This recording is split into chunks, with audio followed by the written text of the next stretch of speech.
Mwa-ha-ha-ha. Welcome back to Creepy Kitty Creations. It is the best time of year again, Halloween. I had originally intended on customizing this gargoyle here, but after watching everyone's awesome Halloween videos, I decided to do something different. It's story time! So not all of you may know that I'm actually a horror writer, and I have had a few short pieces published in some literary journals like this one. And I want to make a character from one of the stories that I published in this one. So the first story I found out was actually on the first page. I might have cried a little bit, no judging. But this one's called Space Invaders. We're not going to be making something from this today. We're going to be using the second story called Wolves in Sheep's Clothing, which is inspired by the urban legend of the black-eyed children. Let's get started. So I'm using the little AliExpress doll because his outfit is perfect. I'll read out the story when we do his face up. First I'm going to cut open his head. Well, that sounds bad out of context. And what I like about these dolls is that they don't have any glue inside the head, so they're really easy to just pull the hair out with your fingers. So his, maybe don't do it with long nails, or yeah, they can split. And so it's easy to prep these particular dolls, except I think I said it before for Rin, the paint doesn't entirely come off, it's got a little bit of ghosting. Okay, so we'll start with the face up, and for those of you who don't like creepy stories, maybe skip on ahead. I'll put in the description box where you can skip ahead to, because we will start our scary story. I feel like there should be a campfire nearby. Okay. Jesus Christ, what a mess. It wasn't Christopher's first murder scene, far from it, but it was his first one like this. The living room had been torn to shreds, like a tornado had passed through. Doors pulled off their hinges, tables and chairs smashed to splinters, family photos reduced to dust and decompressed glass. The bodies were the worst hit. Like someone found the world's biggest blender and hit puree with the lid still off. Cameras flashed left, right and centre, documenting the scene so forensic could remove the bodies. Christopher's partner, Dean, was currently crouched down examining one of 4 large puddles of obliterated flesh with the odd piece of human shrapnel, namely teeth, fingers, toes, or a few strands of hair. This particular puddle had red hair. The 2 puddles across the room had blue eyes no bigger than a bonker marble. Dean held his hand to his mouth, trying not to be sick. Effing hell. How the F are we supposed to do this, Chris? You can't tell where the mother starts or the dad ends. They're just freaking puddles. Dean had always been too empathetic for the job. Chris had lost count of how many times he'd had to console him during cases like this. He just couldn't distance himself. But then, he was a father, too close to home. Dean slid back from the red-haired puddle that had been Norma Watkinson, his eyes wet but not yet spilling over with tears. They had 2 kids, Chris. 2! Both men tried not to look at the little blue-eyed puddles across the room. Norma had been so happy when she found out she was having twins only 3 years earlier. Her blue-eyed angels, Jordan and Jeffrey. Chris's stomach twisted and he swallowed hard. Last thing he wanted was to make another puddle. What on God's good earth could have done something like this? Dean choked out. I guess that's for the coroner to decide, Chris said, trying to sound impartial. But he would see those human puddles every time he closed his eyes. The neighbours were more than accommodating, answering Chris and Dean's questions. They imparted their theories with great enthusiasm. Too much enthusiasm in Chris's opinion. So, correct me if I have this wrong. You think, and I quote, that it was 2 children roaming the neighbourhood that killed the Watkinson family? Chris resisted the urge to massage the bridge of his nose. He could hear Dean suppress a chuckle. "It's the truth, officer. Just ask anyone around here. They've been pestering us all week." Norma's was the only house they hadn't visited yet. Mrs. Hudson's age only made her story feel less credible, and the fact that only last month she was found wandering around in her nightie. "And what was the nature of these visits, Mrs. Hudson?" Chris asked, trying to sound like he was taking her seriously. Mrs. Hudson folded her arms, shivering despite the warm weather. "Wouldn't call it a visit per se. None of us let them in. No one in their right mind should let them in. They weren't natural." She nervously fingered the gold cross around her neck. Dean snorted. "They're just kids, for Christ's sake." "What do you mean by unnatural, Mrs. Hudson?" Chris asked, shooting Dean a warning glance. By this time, a small gathering of people had accumulated around Mrs. Hudson's lawn to listen in. Their eyes weren't right. And their speech was cold, all in the same tone, unfeeling, not natural in a child. Mrs. Hudson's shoulders deflated, and she hugged herself tighter. "Eyes? How were they not right?" Chris asked. Dean threw his arms up in frustration, and Chris knew he thought they were wasting their time. "Black. They were pitch black, like black holes. They asked me to let them in. I shut the blinds and locked myself upstairs. Hell would freeze over before I let those demons in my house," Mrs. Hudson said, now visibly distressed, hugging her arms and rocking slightly, all while obsessively stroking her cross necklace. Mrs. Murphy, one of the young housewives of the street, wrapped her arms around her and offered to make her a cup of tea. "I don't know about demons, officer, but she isn't lying or senile. I saw them too, on Monday. Mine's the first house on the street, so I guess they saw us first," she said, lightly rubbing Mrs. Hudson's arms to warm her. "And I didn't let them in either. They scared me." Chris sighed and rubbed his temples. "And do you think they had something to do with this?" he asked, trying not to sound condescending. Mrs. Murphy stared at him, carefully considering her next words. "I couldn't say. But what I can say is that we all heard Norma and Matt screaming at them to go away. Matt even threw something at them, dropping it from the second-story window." Mrs. Murphy began ushering Mrs. Hudson inside. "Didn't hear anything after that." Chris practically melted into his armchair with a long sigh. Ice-cold drips tickled his fingers as they trickled down his beer bottle. "Was it really that bad?" Chris's wife, Lucy, asked. Lucy and Norma had been in the same book club, and she'd even babysat the twins from time to time when Norma needed a few moments' peace.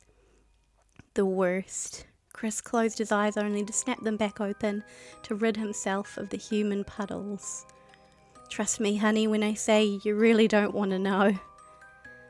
Lucy perched herself at the edge of the plush armchair next to him, her gold hair spilling over her shoulder. Any idea who did it? She sounded so hopeful. Chris wished he could tell her he had more to go on than a ridiculous rumour, a callous prank by bored school kids. But he'd never lied to his wife. His eyes trailed to the barely noticeable bump of her belly. "How's the little sea monkey today?" He smiled, putting his beer to one side and leaning closer to Lucy. "Oh, the usual, making me puke all morning and need to pee 1,000,000 times a day," Lucy replied, rubbing her belly affectionately. "But I got a lot done in the nursery." Concern was all over her face, even in the dim evening light. "Don't you worry, we'll catch the guy." Chris gently kissed her hand before standing and putting his beer bottle in the recycling bin. "Why don't you and the sea monkey go off to bed? I'll put the house to sleep." Lucy chuckled, one foot already on the first step when the doorbell began to ring. "I'll get it," Lucy said. Chris heard the tip-tap of her slippers on the tiled foyer. Chris? Can you come here?" She sounded uneasy. Chris went to the door, half wishing he was still wearing his gun holster. "What is it?" He peered through the peephole. 2 young children, a boy and a girl, stood on their doorstep, perfect postures and unemotive expressions.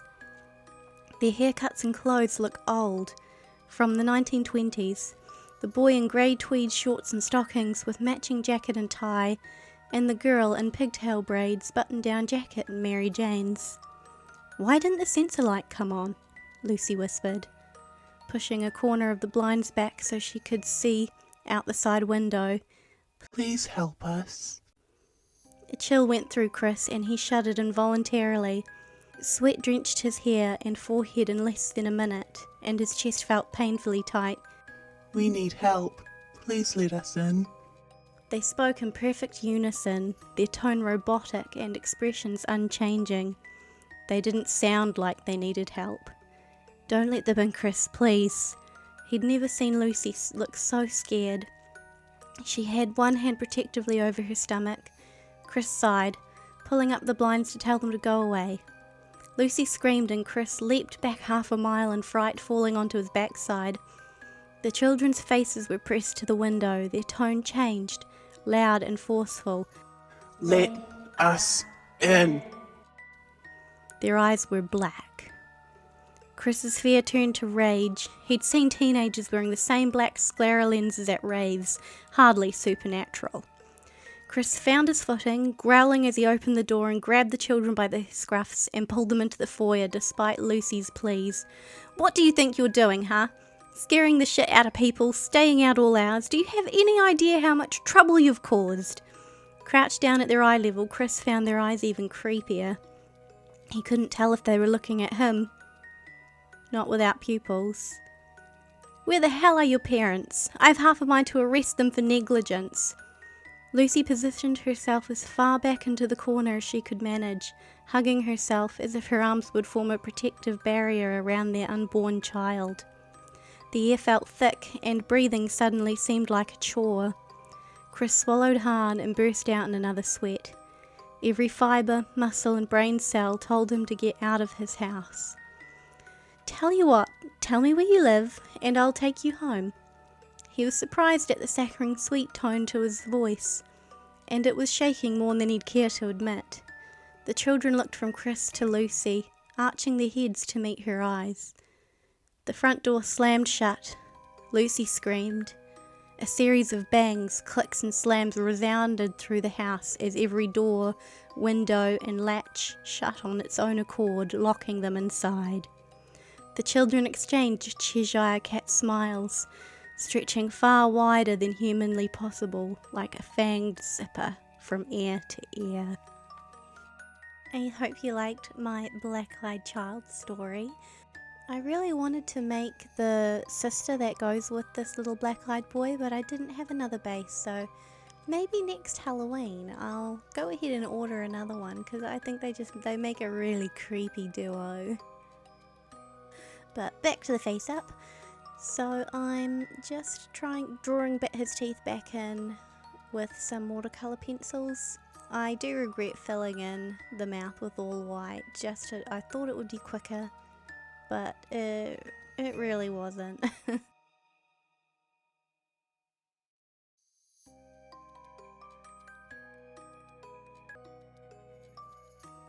So I painted his eyes off camera, just to see how they're, oh yeah, that's looking good.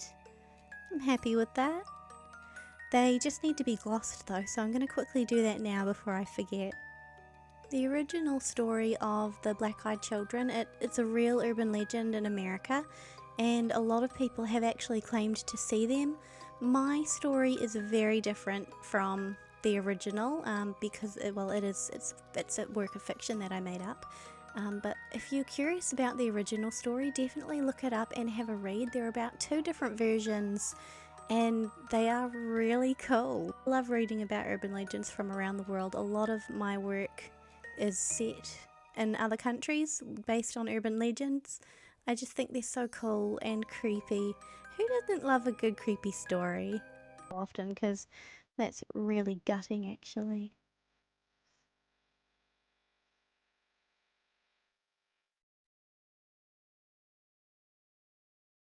I absolutely love doing these creepy doll repaints.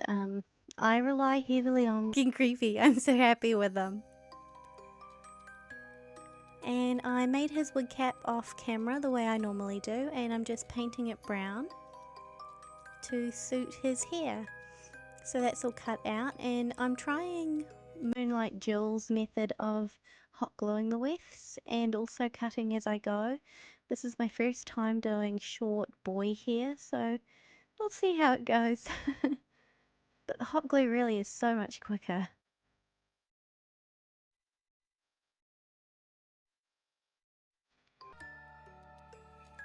I want him to have, like in the story, have that 1920s style. So I'm aiming for something kind of like, you know, those round bowl cuts with the really harsh lines. I've kind of got that image.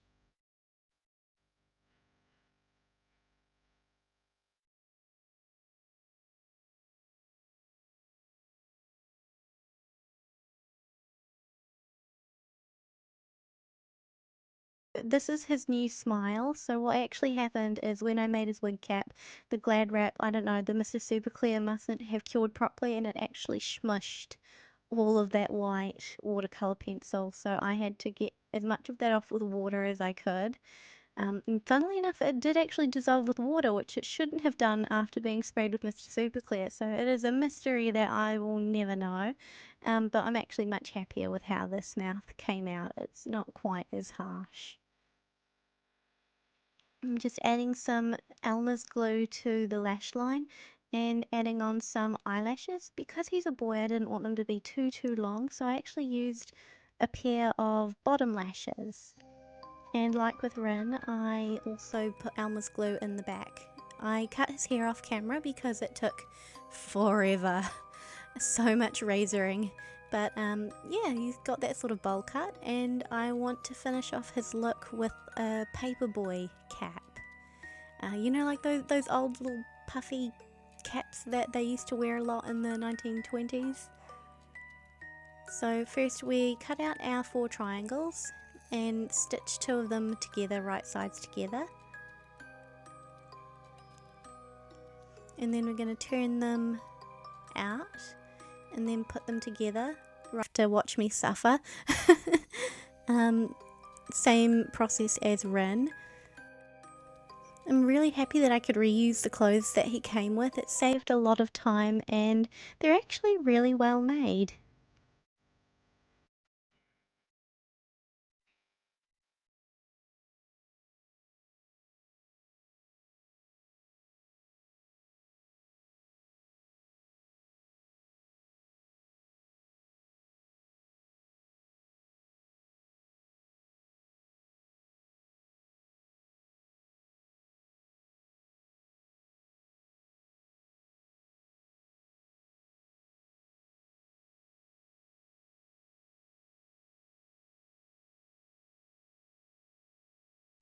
And he's done. What do you think? I hope you like him. I love these creepy repaints. I'm looking forward to doing more of them.